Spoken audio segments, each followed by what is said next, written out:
Good morning. তো আজকে আমরা ভারতের সংবিধানের ভাগ বা অংশগুলো নিয়ে পড়াশোনা করব। বিভিন্ন কম্পিটিটিভ এক্সামে ভারতীয় সংবিধানের পার্টগুলো নিয়ে কী কী কোশ্চেন আসে সেগুলো আমরা আজকে আলোচনা করে নেব এই ভিডিওতে। তো ভারতীয় সংবিধানে মোট কটি ভাগ বা অংশ রয়েছে? বর্তমানে ভারতীয় সংবিধানে মোট 25টি ভাগ বা পার্ট রয়েছে। ভারতের সংবিধানের পূর্বেই, অর্থাৎ ভারতীয় সংবিধান যখন কার্যকরী হয় তখন কটি অধ্যায় বা পার্ট ছিল? তখন ছিল 22টি অধ্যায় বা 22টি পার্ট। ভারতের সংবিধানে 1 নম্বর ভাগে বা অংশে মোট কয়টি ধারা রয়েছে?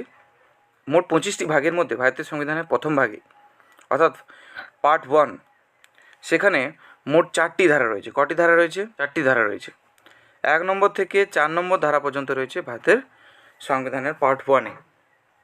ভারতীয় ইউনিয়ন, ভারতীয় ভূখণ্ড এবং রাজ্যগুলির পুনর্গঠন সংক্রান্ত বিষয় কোন ভাগে বর্ণিত রয়েছে? এটি প্রথম ভাগে রয়েছে। তাহলে ভারতীয় সংবিধানের প্রথম ভাগে বা পার্ট 1-এ ছিল কোন কোন বিষয় নিয়ে আলোচনা করা হয়েছে? ভারতীয় ইউনিয়ন, ভারতীয় ভূখণ্ড, রাজ্যগুলির পুনর্গঠন, এই সংক্রান্ত বিষয় পার্ট 1-এ বর্ণিত রয়েছে। নাগরিকত্ব সংক্রান্ত বিষয়গুলো কত নম্বর পার্টে রয়েছে? পার্ট 2। বা ঘুরিয়ে এরকম প্রশ্ন আসতে পারে যে পার্ট 2-তে কোন বিষয় নিয়ে আলোচনা করা হয়েছে? নাগরিক সংক্রান্ত বিষয় নিয়ে আলোচনা করা হয়েছে, পার্ট 2 বা দ্বিতীয় অধ্যায়। পরের প্রশ্ন, 2 নম্বর পার্টে বা পার্ট 2-তে কতগুলো ধারা রয়েছে? আর্টিকেল 5 to 11, মোট 7টি ধারা রয়েছে, 7টি আর্টিকেল রয়েছে 2 নম্বর পার্টে। 2 নম্বর পার্টে ভারতীয় নাগরিকত্ব সংক্রান্ত বিষয় নিয়ে আলোচনা করা হয়েছে। মৌলিক অধিকার সংক্রান্ত বিষয়গুলো কত নম্বর পার্টে বর্ণনা করা হয়েছে? মৌলিক অধিকার সংক্রান্ত বিষয়গুলো পার্ট 3-তে বা তৃতীয় ভাগে বর্ণনা করা হয়েছে। আবার এরকম ঘুরিয়ে প্রশ্ন আসতে পারে যে পার্ট 3-তে কোন বিষয় নিয়ে আলোচনা করা হয়েছে? মৌলিক অধিকার। মৌলিক অধিকার নিয়ে আলোচনা করা হয়েছে পার্ট 3-তে। পরের প্রশ্ন, ভারতের সংবিধানের মৌলিক অধিকারের বিষয়গুলো কত ধারা থেকে কত ধারা পর্যন্ত লেখা রয়েছে? Article 12 to article 35। পার্ট 3-তে কতগুলো ধারা রয়েছে? তো পার্ট 3-তে মোট কতগুলো আর্টিকেল রয়েছে? না 12 থেকে 35 পর্যন্ত মোট 24টি আর্টিকেল রয়েছে। কটি আর্টিকেল? বা 24টি আর্টিকেল রয়েছে বা 24টি ধারা রয়েছে। পার্ট 4 বা চতুর্থ ভাগে কোন বিষয়গুলো বর্ণনা করা হয়েছে? কল্যাণকামী রাষ্ট্রের ধারণা বা রাষ্ট্র পরিচালনা নির্দেশাত্মক নীতি বা directive principal of state policy, DPSP, directive principal of state policy. ভারতীয় নাগরিকদের মৌলিক কর্তব্য সংক্রান্ত বিষয়গুলো নিয়ে আলোচনা করা হয়েছে ভারতীয় সংবিধানের কত নম্বর অংশে বা কত নম্বর ভাগে বা কত নম্বর পার্টি? এটা হবে পার্ট 4A। সঠিক উত্তর হবে পার্ট 4A। তাহলে পার্ট 4A-তে মৌলিক কর্তব্য সংক্রান্ত বিষয়গুলো নিয়ে আলোচনা করা হয়েছে। পার্ট 4A-তে মোট কয়টি আর্টিকেল রয়েছে? একটি আর্টিকেলই রয়েছে পার্ট 4A-তে, সেটি হলো 51A। তাহলে প্রশ্ন আসতে পারে 51A ধারাতে বা 51A আর্টিকেলে কোন বিষয় নিয়ে আলোচনা করা হয়েছে? মৌলিক কর্তব্য। সঠিক উত্তর হবে মৌলিক কর্তব্য। এবার একটা ট্রিকি কোশ্চেন, 1950 সালে ভারতের সংবিধান কার্যকরী হওয়ার সময় কি মৌলিক কর্তব্য ছিল? না, তখন কিন্তু ভারতের সংবিধানে মৌলিক কর্তব্য ছিল না। মৌলিক কর্তব্যের কথা ভারতীয় সংবিধানে কবে যুক্ত করা হয়?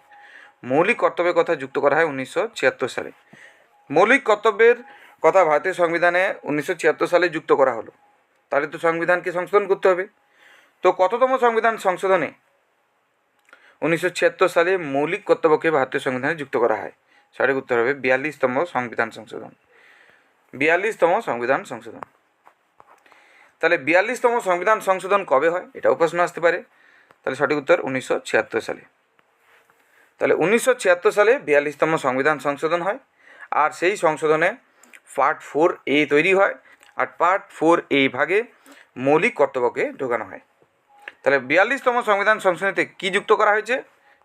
নাগরিকদের মৌলিক কর্তব্যকে যুক্ত করা হয়েছে। 42তম সংবিধান সংশোধনীতে কোন নতুন আর্টিকেলের সৃষ্টি হয়েছে? 51A। 51A, সঠিক উত্তর হবে 51A। 51A ধারাটি কোন পার্টে রয়েছে? এটি তাহলে রয়েছে পার্ট 4A। কোন ভাগে রয়েছে? Part 4A। কোন অংশে রয়েছে? Part 4A। কেন্দ্রের প্রশাসন ও কেন্দ্র সরকার সংক্রান্ত বিষয় কত নম্বর ভাগে বা পার্টে রয়েছে? পার্ট 5-এ। তাহলে পার্ট 5-এ উল্লেখ করা রয়েছে কেন্দ্রের প্রশাসন ও কেন্দ্র সরকার সংক্রান্ত বিষয়। রাজ্যের প্রশাসন ও রাজ্য সরকার সংক্রান্ত বিষয় কত নম্বর পার্টে রয়েছে? পার্ট 6-এ রয়েছে। কেন্দ্রশাসিত অঞ্চল বা ইউনিয়ন টেরিটরি সংক্রান্ত বিষয়গুলি নিয়ে ভারতীয় সংবিধানে কত নম্বর পার্টে বা ভাগে আলোচনা করা হয়েছে? পার্ট 8-এ। কেন্দ্রশাসিত অঞ্চল বা ইউনিয়ন টেরিটরি সংক্রান্ত বিষয়গুলো নিয়ে ভারতীয় সংবিধানে কত নম্বর পার্টে বা ভাগে আলোচনা করা হয়েছে? পার্ট 8-এ। পঞ্চায়েত সংক্রান্ত বিষয়গুলো নিয়ে আলোচনা করা হয়েছে কত নম্বর পার্টে? এটা খুবই ইম্পর্ট্যান্ট, পার্ট 9-এ। পার্ট 9-এ পঞ্চায়েত সংক্রান্ত বিষয় নিয়ে আলোচনা করা হয়েছে। কত নম্বর ধারায় পঞ্চায়েত সংক্রান্ত বিষয়গুলো নিয়ে আলোচনা করা হয়েছে? না, 243 ধারায় পঞ্চায়েত সংক্রান্ত বিষয় আলোচনা করা হয়েছে কত নম্বর আর্টিকেলে? 243 আর্টিকেলে। 243 ধারা বা 243 আর্টিকেল ভারতীয় সংবিধানের কত নম্বর ভাগে রয়েছে? নবম ভাগ বা পার্ট 9 রয়েছে। পার্ট 9-এ কোন আর্টিকেলটি রয়েছে? পার্ট 9-এ একটি আর্টিকেল রয়েছে, সেটা হচ্ছে 243। পঞ্চায়েত সংক্রান্ত বিষয়গুলো নিয়ে 243 নম্বর আর্টিকেল বর্ণনা করে। পঞ্চায়েত সংক্রান্ত বিষয়গুলো নিয়ে 243 আর্টিকেল বর্ণনা করে। মিউনিসিপ্যালিটি সংক্রান্ত বিষয়গুলো কত নম্বর পার্টে রয়েছে? পার্ট 9-এ। তপশিলি জাতি ও উপজাতি সংক্রান্ত বিষয়গুলো নিয়ে আলোচনা করা হয়েছে কত নম্বর ভাগে? পার্ট 10। কেন্দ্র রাজ্য সম্পর্ক সংক্রান্ত বিষয় নিয়ে আলোচনা করা হয়েছে কত নম্বর পার্টে?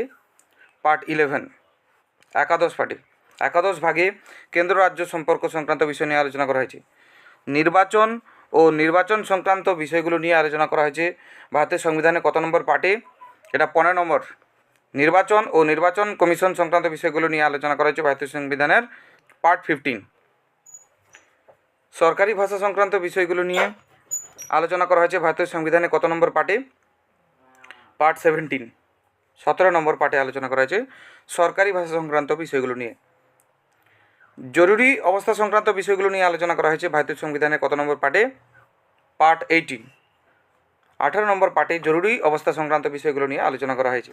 সংবিধান সংশোধন সংক্রান্ত বিষয় নিয়ে আলোচনা করা হয়েছে কত নম্বর ভাগে বা অংশে? সংবিধান সংশোধন নিয়ে বলা আছে পার্ট 20, 20 নম্বর ভাগে বা 20 নম্বর পার্টে। সংবিধান শিরোনাম ও বাতিল সম্পর্কিত বিষয়গুলো নিয়ে আলোচনা করা হয়েছে কত নম্বর পার্টে? সংবিধানের শিরোনাম ও বাতিল সম্পর্কিত বিষয়গুলো নিয়ে আলোচনা করা হয়েছে পার্ট 22, 22 নম্বর পার্টে। That's all from my side. Thank you very much.